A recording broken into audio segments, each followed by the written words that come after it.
Hey Gemini, this is Wishko the Ferret, also man of the psychic medium. We're going to do a reading for the new moon in Aquarius for January 21st, 2023. And of course, whenever you happen upon this video, the intention is for it to be around that time. But if you do feel called, if you instinctually feel called to this or intuitively, then you know, this can be timeless guidance for you. So if you're a Gemini sun, moon, or rising, this message could be for you. Listen to yourself, your intuition, go to your core, go to your root, connect with your intuition and figure out, feel it out, see if this is something for you. So when I was connecting with the energy of collective Gemini, I saw somebody hopping over the fence. Hopping over a fence or a wall, kind of jumping from one place to another. So the main theme that I pull from this deck is into the unknown, which is interesting. Some other piles are getting this card as well. But essentially we're entering in something. Ooh, I'm hearing dark discovered waters. So maybe paths that somebody else has traveled before, but it's not an easy path. Dark as in like you can't see, though. Dark as in you can't see. No, it could be dark as in challenging too, because we also have the strength card here. So feeling like the world is kind of weighing on your shoulders, but also this is like having the capacity for it. This card is being able to balance on the tippy top of the mountain, also hold the world on your shoulder, and kind of balance and play with the fairies with the other one. So she's doing this with ease. She has the strength to do it with ease, and she has the capabilities of kind of, some of you may feel like you're dangling by a thread is what I'm hearing. So I'm hearing dangling by a thread. And they're telling you can have strength through this time, because this is like a very unknown vibe. So I'm actually feeling called to roll the angel dice for you right off the bat. I usually do this after the reading, but we'll have to see what the message is and why it's important that I do it now. 88. No, so I was wondering about that, because 7 is actually a very magical number for me. So the fact that you have 44 and 7 is like a tip off, and you also, I just rolled an 88. So we're going to see what the message for 88 is, which is: there's a portal opening up for you to step into a more spiritually centered life. Again, there's a portal opening up for you to step into a more spiritually centered life. So I heard whispers of an awakening earlier before this reading too. So not while I was connecting, but shortly before. Is like, so sometimes like when you get those downloads. Oh, and of course when I put the dice down, it ends up being an 8 too. So whoa, if 8's a master number for you, or if 7 is a master number, or 4. That could be some of your lucky numbers or numbers that you're seeing on repeat. So when you're going into this awakening, or when there's a portal opening for you, I really do feel like it's awakening of some sort, but we'll see what's going on with the tarot.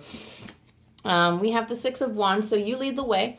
It's like your leadership will carry you through this time. The King of Cups is also having an even emotional, you're pretty stable in your emotions. I feel like you can handle your emotions pretty well in this.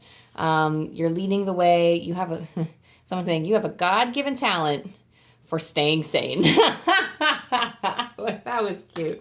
I like that. You have a God-given talent for staying sane. And you are met with maybe the challenge to choose, or maybe the challenge to juggle. So this is a card of, okay, someone's saying show them.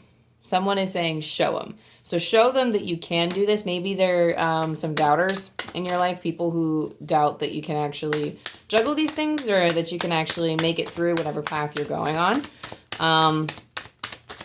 But we also have like the 5 of Wands here. First thing I'm thinking of is, so when you're reflecting on yourself, I'm hearing like internal doubt, and then I'm hearing like when you're reflecting on yourself. So when we're facing our innermost demons, or when we're facing our fears, or any part of the dark side, when we're going into our shadow selves, you need to be very careful that you're not kind of caught in like I don't know, they're saying like caught in the winds, but that's not really that doesn't really make sense, and I need to translate that from a metaphor to something that we can use. You need to make sure that you're not kind of spinning around in circles, because we can actually beat ourselves up by going in this kind of infinity loop and going in these loops of, it's almost like a dog chasing its tail. Nothing can really get done. We're not really getting anywhere or doing anything by pointing out these observations and not really getting to conclusions, because sometimes things just suck, or sometimes we're just imperfect, and the only thing that's left for us to do is step into a place of radical acceptance and say, okay, this is my either this is my personality, or this is a part of me, and this is the dark side of me, and I'm gonna have to embrace it. So there's something about yourself that you will need to embrace in order to make it through this time. So I mean, this does feel like kind of like a hectic time, but I mean, from this side of the reading, because it's interesting, because on this side we have you outwardly put together, and on the inside there's like a little bit of, yeah, there's like shadow self. I'm distinctly hearing shadow self, that there's stuff to, I'm hearing like climb that mountain. If like there's some kind of difficulty that you need to amount to or get over. And this might quite literally be, once you figure out a way to, I'm going to attach to this image because it's kind of, it's there and it's gnawing at me and nagging at me. But that image that I saw of this dude jumping over this brick wall, almost like he was jumping a fence. It was going from one side to the other. And I feel like once you get that figured out, like, I mean, he's confident. He's running from something, or he's not running from something, but he's running into something, or he's running to something. Like, it's not like he's running from anybody, but he's going on kind of an adventure. Like, he's just getting from point A to point B. And I feel like not only are you doing it with confidence, but you are doing it with like a level head. And if you don't quite feel internally put together, I see that you don't feel that way with like the Five of Wands. Or maybe you are, but like as soon as you go internal, as soon as you go in your inner world, it's kind of a mess. But like basically they're saying, you got this. You got this. But there's definitely some work to be done if you want to become a more, I don't want to say like become a more spiritual. We're all spiritual in nature. Like, you know, but we all have like a spark of divinity within us. But if you want to open up your awareness to more spiritual things, then there is internal work to be done. So what are some blessings that Gemini can be graced with around the time of the Aquarius new moon? So what are some blessings that Gemini can expect or look forward to? Two of Cups. Again, this is like the second or third pile that I've seen get the Two of Cups and their blessings. The Two of Cups could be support. So I love that this is talking about the shadow self, and it's almost like, to me, this feels like the acceptance, like eternal love and acceptance, not only from divine, from spirit, but from yourself. The kind that you're going to give to yourself is so much more special, or so special. So like, and this is kind of like a strange example to bring up, but I know sometimes people, they seek validation or acceptance, or they seek love from another, or they seek, there's something about the divine, I think, that like from God, the universe, there's something about that makes people feel like that is the, I don't want to say the authority, but there's something that the way that we conceptualize this God or this other side, or this, it's like this, such a magical thing far beyond our own magnificence. And what's hard for us humans, as people to realize, especially when we're in the spiritual field, is acknowledging that we are equal to the magnificence. Our magnificence is no more or no less magnificent than what is seen on the other side. So the acceptance from the divine, the love and acceptance from the divine is already given. The love that you have for yourself is already given from you to you. But to be able to see that love and acceptance and magnificence within yourself, and to be able to appreciate it to the same level that you would if somebody else were to give you that love, acceptance, magnificence. Now, this isn't saying like people can be very sustaining creatures. This isn't. But I mean, like the viewpoint that a lot of people have is that, oh, like, you know, if only, like, I want to see the divine see me in this light. I want to connect so that I can feel their love. And that's wonderful. I love that more than anything too, because connecting to spirit makes me feel like I've come home. But there's something about it, like just acknowledge, like just acknowledge, and maybe try to sift through those beliefs of self-worth, and maybe try to, like, I'm not going to say like try to learn, but maybe one of the lessons that you are to learn in this cycle is to see yourself in the eyes of the divine. They think you are the, like, you are very cherished. I'm hearing the word cherished. You're very cherished. You are, I'm hearing supreme too. I don't know, that's a little bit godly for me. That's a little bit, out there, but that's the thing. The fact that we associate those things with something that is godly or of a god, or something that is so magnificent that is beyond our comprehension. But like it's almost like we mistaken. So like they want you, okay, I don't know, that's such a hard thing to explain. So like they're telling me like they want you to mistaken their presence for your own, or your presence for their own. Like they want you to see them interchangeably with yourself. Like the magnificence and the love that they have, they want you to experience within yourself, and to have that same view of yourself. So that recognition. So like on one hand, I thought the Two of Cups was like a friendship. It could be support in your life, like physical support, but I really do feel like this is like the divine supporting you through your awakening, through this spiritual awakening that you have. So what are some other blessings that we can talk about here? What are some other blessings coming in for the new moon for Gemini? If I don't make a mess with these cards. There we go. So 10 of Wands. So I'm hearing you're working too hard to be seen. You will naturally glow in the right spheres that, like, you will, like, when you are in the right sphere of your life, or when you're in the right place, you will glow. You don't have to work so hard to be seen, not only by others, but by the divine. You don't need to try so hard. The Six of Swords tells me, so I'm actually just getting that you're headed on the right path here. In terms of blessings, it's almost like, not only do I feel like the divine is helping you lift these burdens, like they see that you're working hard, you don't have to try so hard, and they're going to show you that you don't have to try so hard. Because it's almost like you've been giving 150% effort, and you really only need to go like, okay, they're showing me like 60 or 70. Like, you don't need to be working, like, take it down like a whole notch and a seventh, like notch 2, 3, 4, 7 notches. Take it down like a whole 7 notches. Because you're trying too hard to be seen. You're trying too hard to prove yourself, to be like, I don't know if it's like to be a good person, or to prove that you have like a certain set of skills or abilities, or to prove that you're worthy. But they're going to try to lift some of those wands from you so that you're not carrying them. It is effortless for them. So never feel guilty for what the divine is giving you and helping you with. So they said, for us, it's effortless. So worry about being happy, because you deserve being happy, and then being loved and having that love for yourself, because that is what truly matters in your life.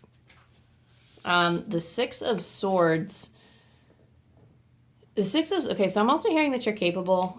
You're capable of doing anything that you set your mind to. And sorry, my ferret crawled up in my lap. So if you want to see a little ferret, this is my Coda. Now I'm going to put you down. Goodbye, Coda. Thank you for making an appearance. I love you. So, he's greedy. Someone just said he's greedy for attention. He is. But the Six of Swords is, oh wow, that's so interesting. So what might help you actually is they're telling me flow charts. Okay, that's the most random thing I think I could say, but hear me out. So when you're navigating your internal world, maybe you are the organized type, but if not, maybe give it a shot. I mean, either way, give it a shot and see. but maybe like so you can look through the cause and effect of certain things. Maybe why you're feeling certain things, or maybe what you think caused certain things. What could lead you to wellness is what I'm hearing too. So maybe flowcharts can help you.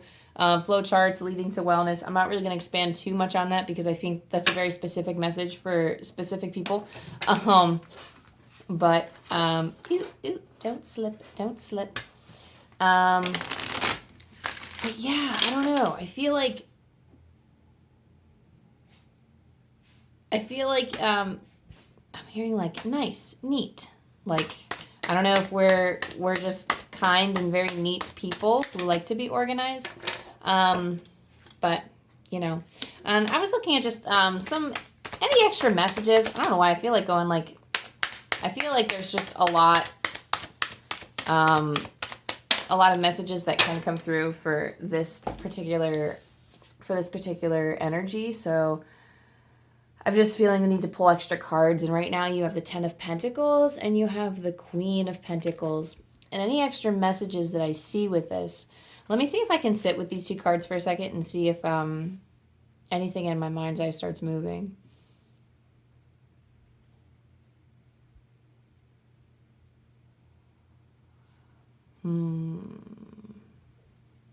So I'm seeing people from this card reach over to this card. So what these people seem to be doing is definitely, and maybe this is a message that was like trying to come through before, and I think I went on to a different card and I missed it, but this is kind of spirit pulling my attention back to this sense of community and support from others, kind of like with that 2 of Cups here. But the message here, the resounding message from the 10 of Pentacles is like, it's not that this one's definitely about divine, but they wanted me to pull this attention back to like the main,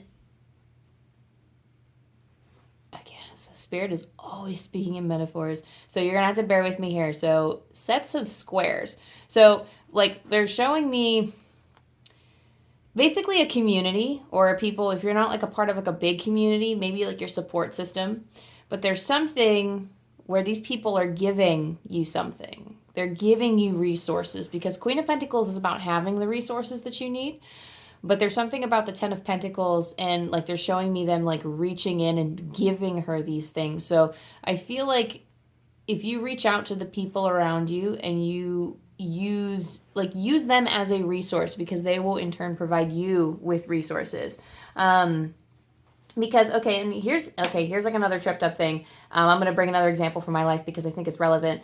But this one time where I just kind of like, I didn't think anybody in my life, they were all science nerds and everything. So when I went into the whole spiritual part of my life, I wasn't sure if that was something I really wanted to come forward with. Because I did oracle readings and there was like my whole spiritual awakening where all of a sudden I could just sense spirit and things were talking to me on different frequencies. I didn't know what was going on or what was what and who was who. And it was a whole lot of madness for me. But I was like, that's a lot to take to somebody who has studied the scientific method very intensely for 10 years. So I was like, you know what, like, maybe I won't. But when I did finally decide to come out that I was, like I'm a psychic and this is the stuff that I'm interested in, this is the stuff that I can do. There were so many people. I wouldn't say like a ton, but I would say like a good handful would come up to me in private. At parties, they would send me messages on Facebook. They'd be like, hey, so that's really cool that you're into this stuff because I had these experiences, and they would just share. And they would always come at the right time for me. Like I would be either feeling alienated and alone, or I would be feeling like, I had a question for something and I'm like, that's so interesting. I'd be like, oh, isn't that a little weird that people would have guides that are cats? And then I was doubting it. And then somebody had come to me saying, oh yeah, like I'm pretty sure like one of my animal guides is a cat, or like, oh, there's a cat watching over me. And I'm like, what? And like they were telling me about this cat that they see all the time. Like not a real cat, but like a cat, like they're like, oh, like I've never told it. And I'm like, whoa, like, so, and the divine has a funny way of telling us, when we don't believe something, they have a funny way of telling us that we're wrong and that anything is actually possible and to not doubt anything. But, But yeah, I feel like once you like come forward, like it's okay to share your experiences with other people. Come forward with that. Only if you feel safe to do so. I would never advise somebody, like, you know your situation better than anybody, but when you feel safe, sometimes that little bit of fear is good because sometimes no, let me take that back, because I'm hearing like that fear stops us from like accessing the companionship that we need in the moments where we need them. So we can actually be our own bar. We can actually like bar ourselves from the help that we need. So, yeah, reach out to a friend. They might have something for you. But soak up your divinity is the lasting message that they want to give you. And then I feel like your channel kind of fading out a little bit more. So I think that's all I have for you, Gemini. So I hope this new moon in Aquarius treats you well. I hope this resonated with you in some way. If you liked the reading, go ahead and like and subscribe down below. And I will see you next time. The best of luck to you, and you have all of my love going your way. Bye.